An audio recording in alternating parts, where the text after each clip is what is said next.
Hey guys, this is Maria from freewaysocial.com, and in this video I'll show you how to use multiple filters on Snapchat.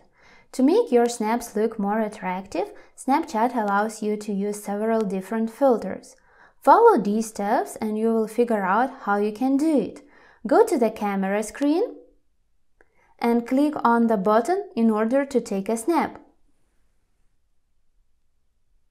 Swipe left to choose your first filter. Once you do, press on the layer icon on the right. Now swipe left one more time and select the second filter. Also tap the layer icon. If you want, you can add the third filter. After that, send your snap to your friend or insert into your story. That's it! I hope this guide was helpful and you were able to use multiple filters on Snapchat. Don't forget to like this video and visit us at freewaysocial.com.